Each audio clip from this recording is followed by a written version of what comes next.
There we go. Okay, so, hello, I'm Vanessa. I'm a social worker. Nice to meet you. Hi, nice to meet you. Pleasure. Your name is? Ryan. Ryan, awesome. So, before we start, I just have to say that this is a recording for a class and that my instructor will be viewing it. And this is for my education, for my Bachelor of Social Work, and I just have to get your verbal permission to share this video with her. That's perfectly okay. All right, cool. So, what brings you here today? Well, I'm interested in talking to an outside source about my drinking alcohol consumption. Okay.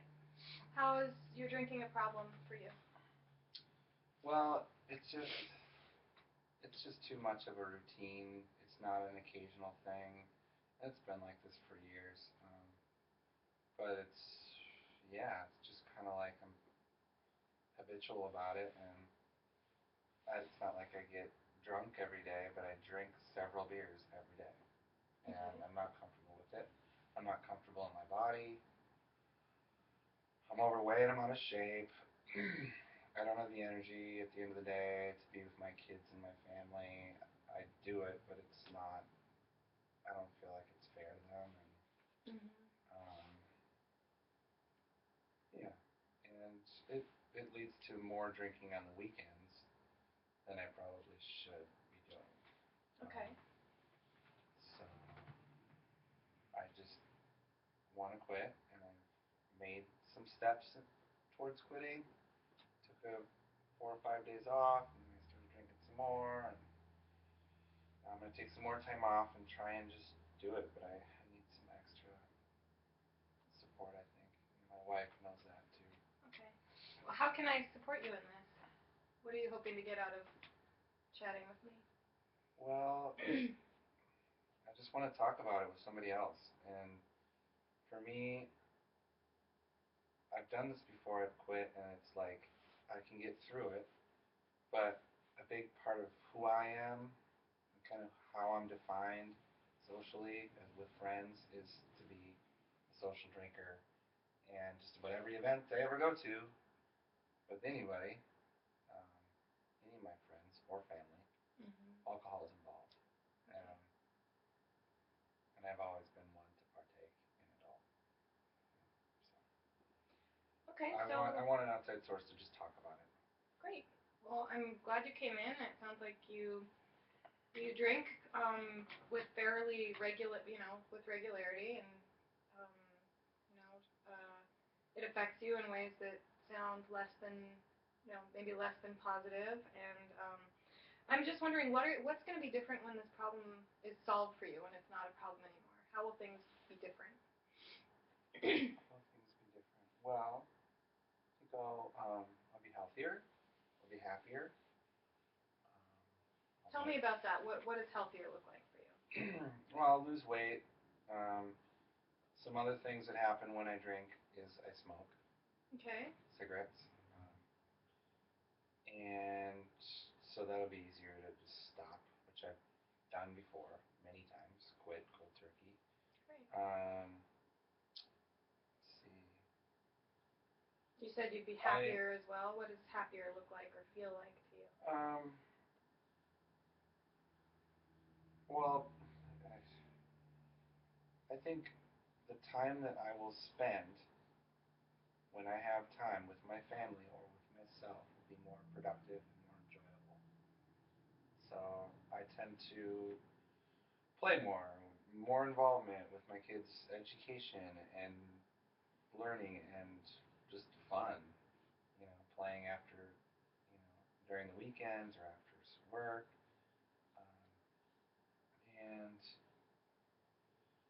I tend to do more crafts. I'm really crafty, and I like to make things with my hands, and that is really enjoyable.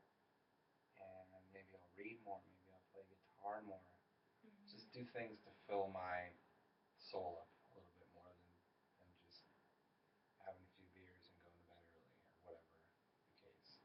Cool, that's awesome. So you already have things lined up that you do that really feed you and nurture you. It sounds like you're crafty and you like music and you love to play with your kids, and that makes you, that fulfills you in a way that the drinking maybe doesn't necessarily do. Is that that right? Yeah, and it's not that I didn't do any of that while I was drinking or when I drink, but it'll be I'll put more into it.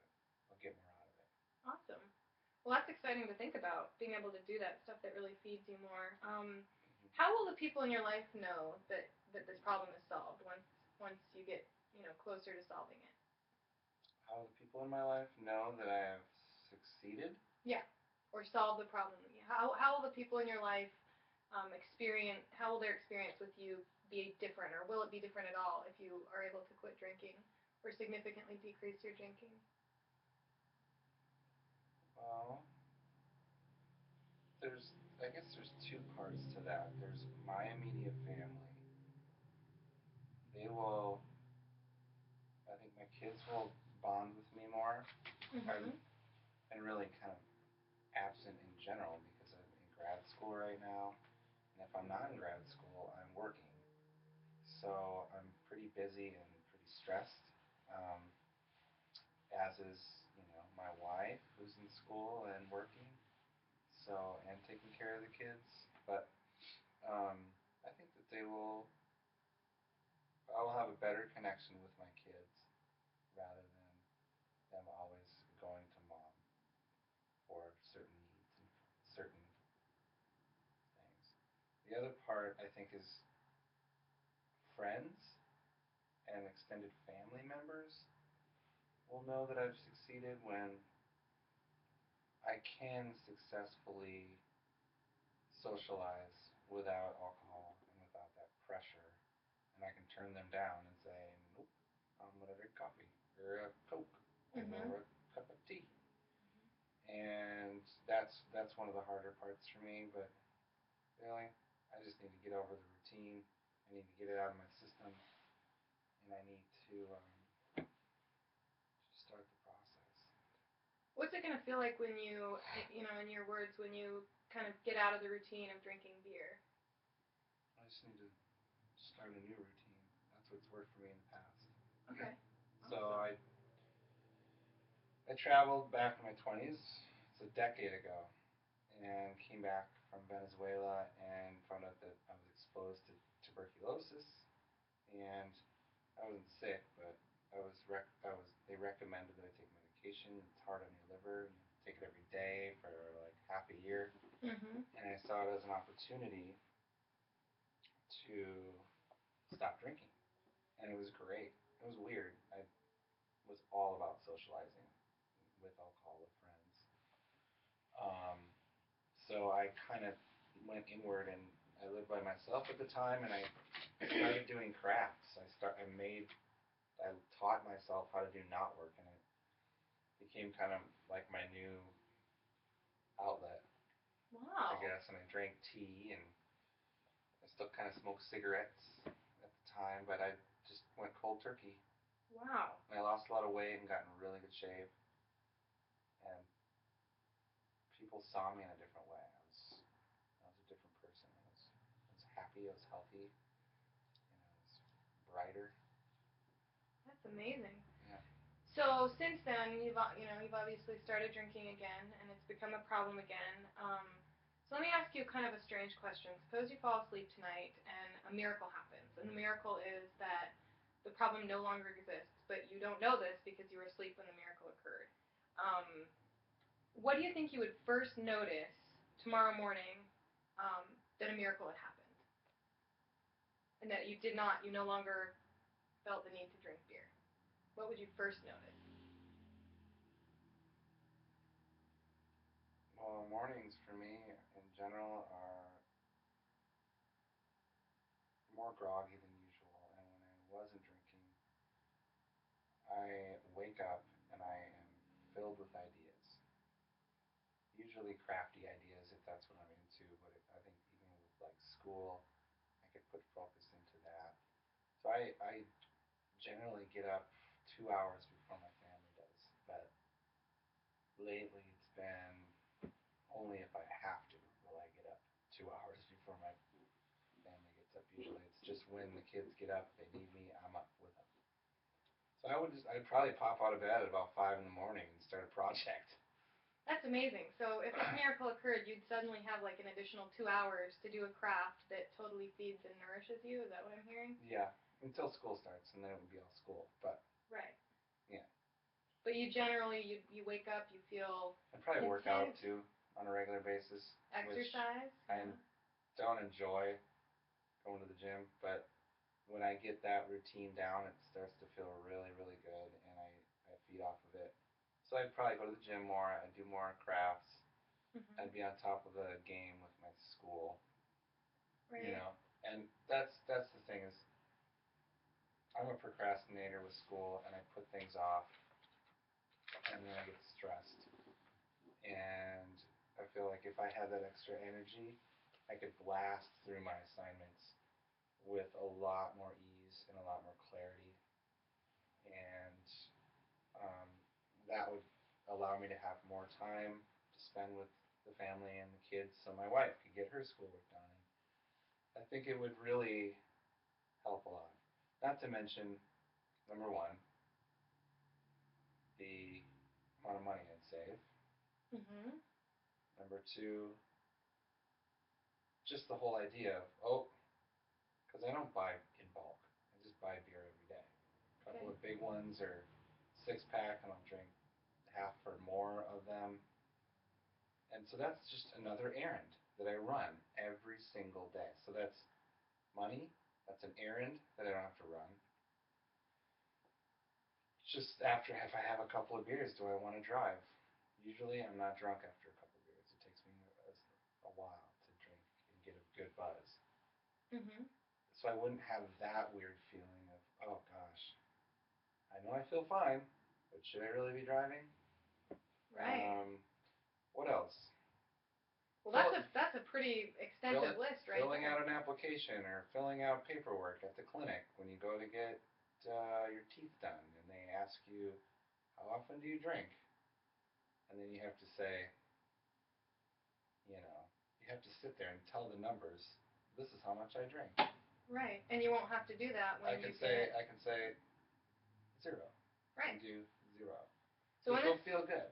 that will feel good. So when this miracle occurs, you won't have to run the errand of going to buy beer every day, Right. right? You're going to save a lot of money, which is going to increase your, your budget and your finances for your family and your household. Yeah. You're going to be able to, feel better about being honest on applications. You're not going to be in the car with any alcohol in your system. Right. That's a pretty awesome miracle, and those are some pretty positive results from this miracle, right? Mm-hmm. So, what part of that miracle and the results of those things that we just talked about would be easiest to start with, to work your way toward? And how might you work your way toward reaching a couple of those things that you just mentioned? Well, what I did in the past, because I had this, on top of quitting alcohol, I had to support my liver because I was taking this medication for tuberculosis. I drank tea and really healthy detoxing tea. So Mhm. I know I will, and I enjoy the taste and how that makes me feel. So I'll do that a lot in the morning, at night, maybe throughout the day. Maybe fill up my big um, coffee pot thing. I'm spacing the name of it.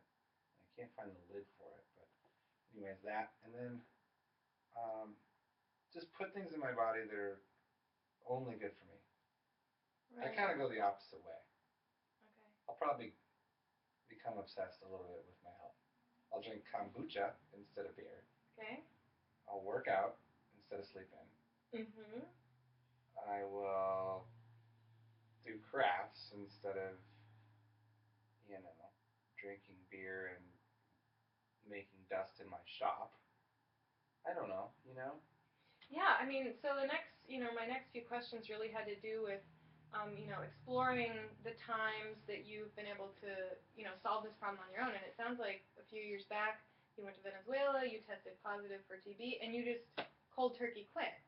And so there are a number of skills that went along with that that you utilized, from within yourself. You knew within yourself, these are the things that I'm going to do to help me through this. And you're already mentioning what they are. Drinking tea, drinking kombucha. You already, it sounds like I'm hearing, the results of changing this. It's just more an issue of sort of finding that drive? Because obviously right now you're not testing positive for TB, right? Yeah, it also has, yeah, almost like I've been waiting for another excuse to quit for a Right. long time, but just going along with the routine and the routine and the routine Mhm. and the So and how? and and what is it? The reward system. It's like, okay, I just did a good job at school. I rocked it, or I just made $200 doing this, or whatever. I deserve a beer. So the reward should be getting healthy instead of staying on a unhealthy path. Mhm. So how can we think about different ways of altering or changing that reward system? Do you have any ideas? You've already mentioned, that you just the feeling of feeling nurtured and that your soul is full when you are engaging in these other activities, which is crafts and um, creating things with your hands. Do you have any of that in your life right now? Are you doing crafts? Do you have a I project going? yeah, I got back into my knot work that I haven't done in a decade, a Mhm. little bit. That's been pretty fun, and leather work.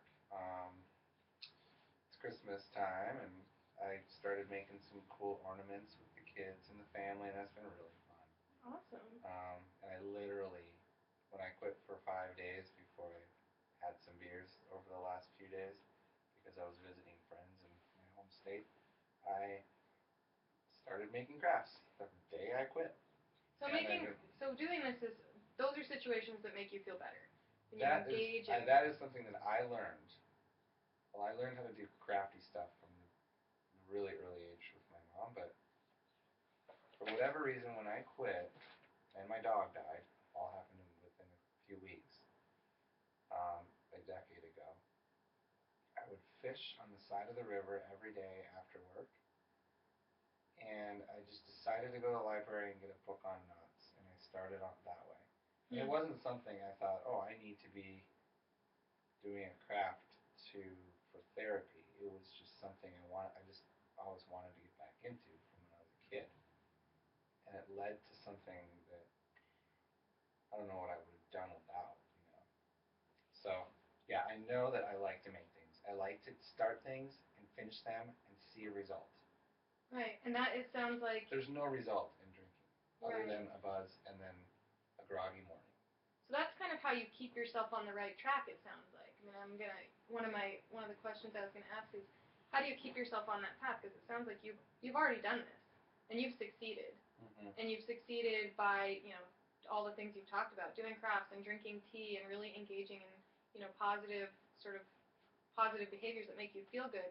How do you stay on that right track? It's just knowing that in the end you have something kind of tangible that you can hold and you can see the product of your work. Mm-hmm. Right. And it's scary. It's a scary thing for me to think I am never going to drink the rest of my life when I've been doing it for 20 years. Yeah. Ultimately, I mean, I Mm-hmm. probably got buzzed up and sort of drunk when I was about 15, so that's over 20 years. Right. How do you And think it would feel 10 years from now or 5 years from now to look back and say, wow, I haven't had any alcohol, or, I've really been able to keep this under control for the last 5 or 10 years? How would that look like?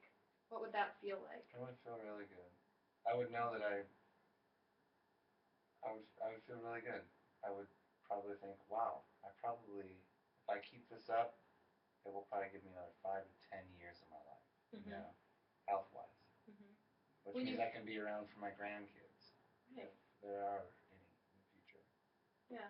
So So when you feel really good, paint a picture for me. What is feeling really good? 5 years, 10 years down the road, say 20. You just mentioned, the health, watching your children grow and yeah, I'd like to grandkids. still be active physically. I'd like to be playing hockey maybe, or climbing mountains, or building things with my son, my Mhm. daughter. Mhm. Being involved in the community, being active, and not being. Because I think that if I kept up the alcohol thing every day for the rest of the next 10, 15, 20 years, I wouldn't be as active. The other thing I Mhm. did when I was quitting, I quit for 2.5 years. I volunteered at the fire department because I felt like I was young, I was healthy, I should be doing something in this community. Mhm. Whereas if I'm drinking beer, I I don't really want to go out and coach a baseball team after I've been drinking, you know. Right. So So those are all really awesome things I hear you it's just saying. like it's kind of a no-brainer. It's a huge no-brainer. If you've ever done it, if you've ever been drinking steadily for a long, long time, not getting hammered, but being always having a little alcohol in your system at night, and then not, it's ridiculously. I mean, it's just the best thing. Mhm. I'm not saying that drinking, if you just keep it under control, like, once, twice a month, you're socializing and you have, some alcohol, one or two, but then keep that to a limit. Mhm. Maybe 2 beers, Mhm. 2 glasses of wine, um, which that's something I don't know if I want to even think about um, when I'm starting to quit. Okay. But something, that I know that people come out of, a long period of sobriety with the knowledge of. Right. So on a scale of 1 to 10, 10 being you feel like you can definitely do this, you can definitely curb yourself back, and 1 being I don't have what I need, I don't have the resources, I don't think I can do this. Where do you feel like you fall on that scale in terms of solving this problem? Well, I know I can do it. Anybody can do it, I think, with the right support, and that's why I'm reaching out a little bit more. Mhm. So I think it's a 10. Okay. I know my family's on board. Um, I know that my loving friends will support me. What do you think the first sign of progress is going to be that you notice when you walk out of here today, and after our discussion about what it's going to look like and feel like for you to solve this problem? What's going to be the first sign that you know you're making good, steady, positive progress? I don't know, maybe a month off, And what's that going to look like? successfully. Just not even, for me, in the times that I've quit, first few days kind of difficult, and then I just find different ways to get through it. Just a month of sobriety and, you know, losing weight and having better rapport with my wife and my kids. Awesome. Those are some really great goals. Those are the 3 big ones. I just want to get healthier, Yep. be more connected, and have more energy to do things that I love. Awesome. Well, it sounds like you're 100% confident in yourself that you can go out and you can do this. And um, I guess my last question would be, how are you going to celebrate when you reach this goal? Because a lot of times, celebrating reaching a goal involves indulging. And one of the things you like indulging in is alcohol. So is there any, do you want to talk about ways that you can celebrate meeting this goal without indulging in alcohol? I don't really think about celebrating things like like most people do. I haven't given that any thought. So earlier you mentioned, and I only asked because earlier you mentioned, oh, you made $200, celebrate with a beer. Oh, you got good grades, celebrate with a beer. So small things, not even celebrating Well, necessarily stopping alcohol, but celebrating the small right, goals that you're reaching. right. Well, if I think of it in the financial side of things, I know that in the past when I quit, also, I was trying to build up my tool base. Like I didn't have very many tools, and I really wanted tools. Okay. So instead of spending $5 or $10 every day or two to get beer to bring home, I would buy a tool. So that's another Excellent. reward system I did for myself. So I'd go and buy a wrench for $8. Cool. No different than buying beer. But now I have this wrench. Right. Um, Does that sound like something that could work for you again? Are you still into tools? yeah, I mean, it could be. I have a lot of tools. I don't really need that many tools, but it could be materials. Right. Awesome. So I could buy, you know, or go get some materials to make something. Like I'm really interested in making a bow and arrow. Awesome. And I know that there's a lot of time and love, and you have to have the right materials for that, and I don't have that. That sounds like a great goal. So keep that in mind, and then I guess finally, what's the most valuable thing you've learned about yourself today, just talking in the last like 15 or 20 minutes, what will you walk out of here with or thinking about? Well, I think it's just good to talk to an outside source, because this is something that has gone on and I've talked about for many years with my wife, and she just, I don't, she'll listen to me if I really ask her genuinely, but I think for the most part, she doesn't want to hear it anymore. She just wants to see it. Mhm. So, just feeling comfortable to talk about it, and it's fun to talk about it, and and have people reflect and say, hey, I don't know. I don't really write things. I'm not a journal writer. I'd rather chat with people about stuff, and that's why I came to you. But I don't know. I know all the awesome positive things, but when I get to talk it through and people probe me, then it kind of links everything together. You know what I mean? Yeah, awesome.